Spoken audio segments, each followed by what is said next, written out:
confidence is something you can only build by doing. And when you start to take action and you start to realize, hey, I can figure this out as I take that action, that is where you start to build confidence in yourself. You know, oh, I've got this.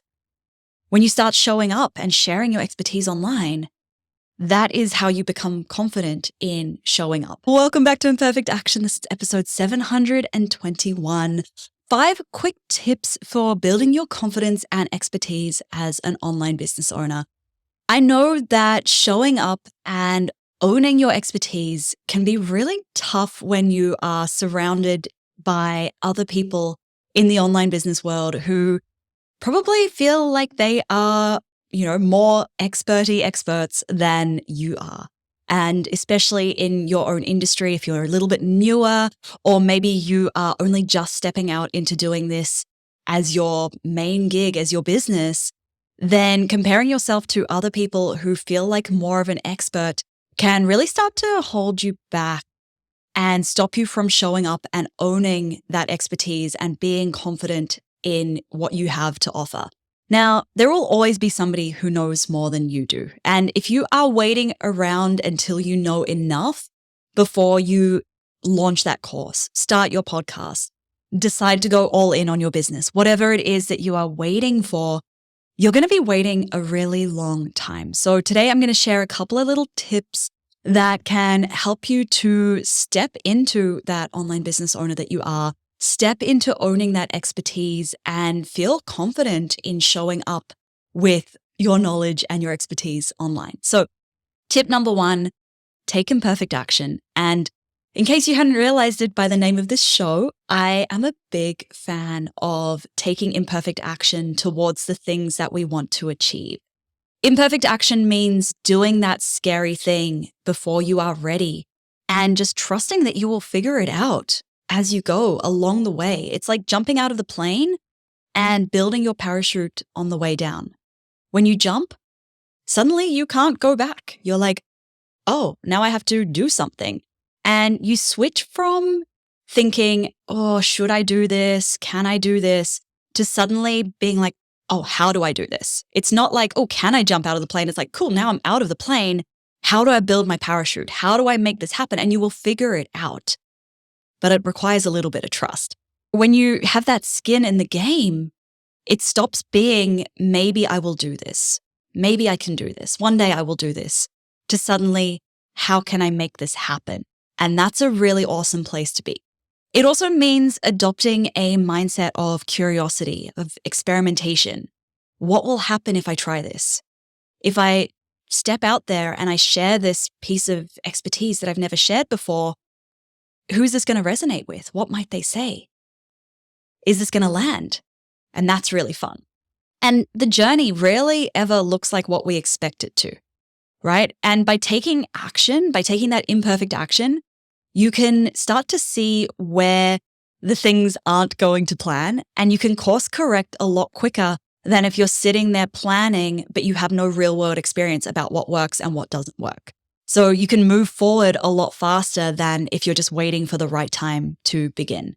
This is how you build that confidence, right? Confidence is something you can only build by doing. And when you start to take action and you start to realize, hey, I can figure this out as I take that action, that is where you start to build confidence in yourself. You know, oh, I've got this. When you start showing up and sharing your expertise online, that is how you become confident in showing up. Now, back in episode 715, I shared a couple of steps to start taking imperfect action in your business. If you want a link to listen to that episode, send me a DM. I'm over there at stephtaylor.co. Send me 715, just that one number, and I will send you the direct link to listen to that episode. Okay, tip number 2, invest in your learning and growth, right? You are already most likely an expert in what you do, but there's always going to be place to keep learning, keep growing, keep adding more to your toolbox that you can share with your audience. Now, the fact that you are already listening to this podcast, this tells me that you are somebody that does value learning and growth. And listening to podcasts and consuming other free content is a great way to invest in your learning and your growth. But free content can also only get you so far. My students will be the first ones to tell you that what I talk about on this show doesn't even scratch the surface of what is inside my paid programs. And it's the same with most other people's paid offers as well. They tend to focus more on action and implementation rather than just giving you more knowledge, which then can lead to you feeling a little bit overwhelmed, right? A lot of the free content is knowledge. It's more information, which then you pocket in your little toolbox or your pocket of knowledge that you're going to one day implement. But because you have no action plan or no implementation plan, it ends up feeling overwhelming and you don't move forward. Now, when I say investing in your learning and growth, it might be investing in working in a coach if you have the budget for it. It might be investing in a course or a group program. It can be any kind of thing that you are investing and feels a little bit painful. You're like, oh, this is maybe a painful investment, but that encourages you to show up because now that you've made that investment, you're going to put the work in and get the results.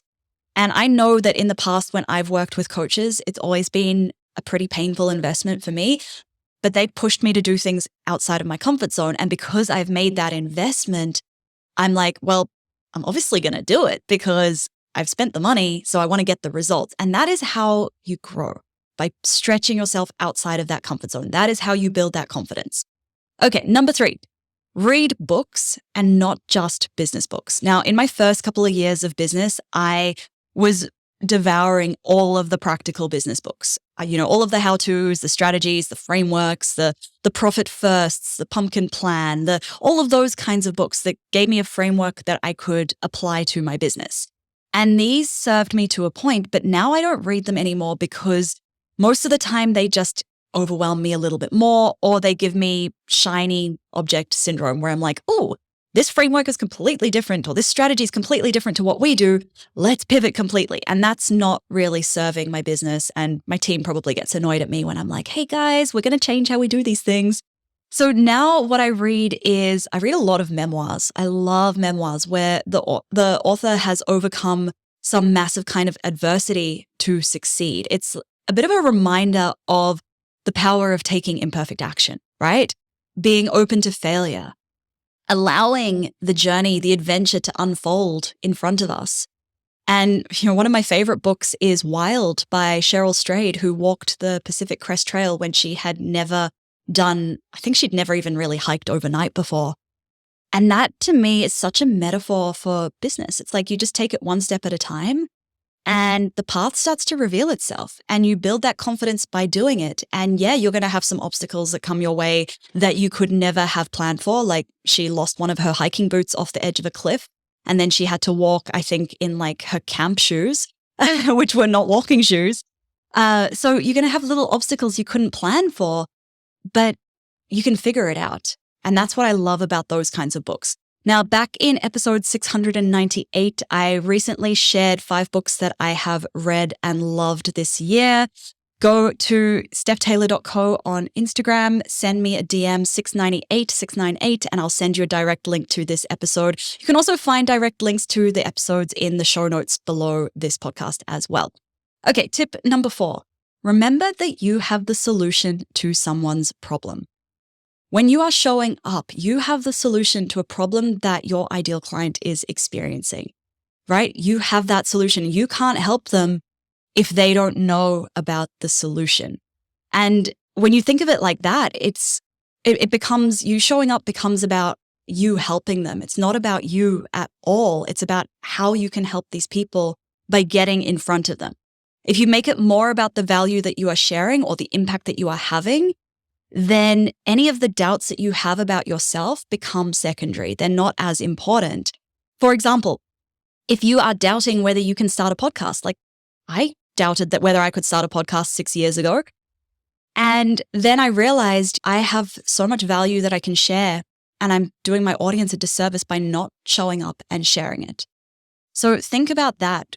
If you are on the fence about podcasting, about anything, about creating an online course, think about how much value you can share with somebody. And even if it doesn't feel like you know a lot, put yourself in your ideal client's shoes, right? They don't need you to know everything. They just need you to be able to improve their lives a little bit, help them solve their problems. They're not there to judge how much of an expert you are. And sometimes being too much of an expert can actually be a bit of a drawback, because when you know too much about something, it's actually really hard to relate to somebody who is completely brand new to your area. So maybe by being a little bit closer to where your audience is or where your ideal clients are, then you can actually relate to them a whole lot better. Right? And even I think now about this podcast, even the first couple of episodes, which were really, really average, like the first 100 episodes, I would never go back and listen to them now. I would never even link you to go and listen to those episodes now, because I have changed. My style has changed. What I teach has changed. But those early episodes still impacted a lot of people.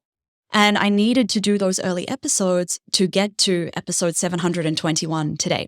Now, back in episode 689, I shared a couple of tools. I shared 5 tools to help you overcome self-doubt.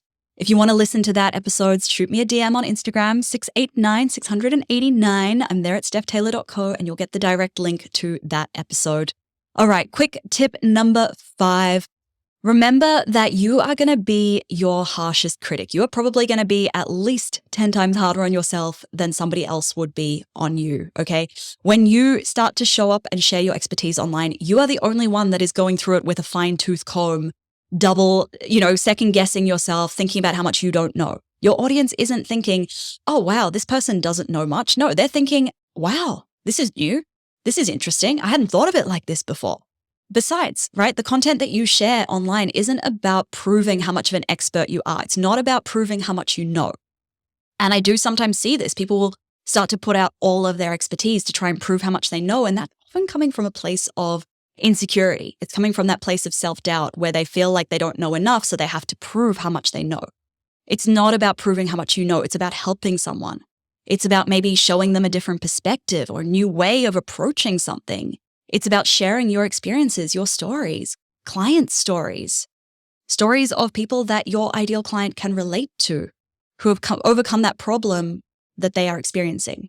For example, I am not an expert in building confidence and showing your expertise online. I'm not an expert in that, but it's something that I have done in my business. So I can share what has worked for me, and that's what I've done in this episode. So there you have it. 5 quick things that you can do, quick tips. Firstly, take imperfect action. Secondly, invest in your learning and growth. Number 3, read books, but not just business books. Number 4, remember that you have the solution to someone's problem. And number 5, remember that you are going to be your own worst critic.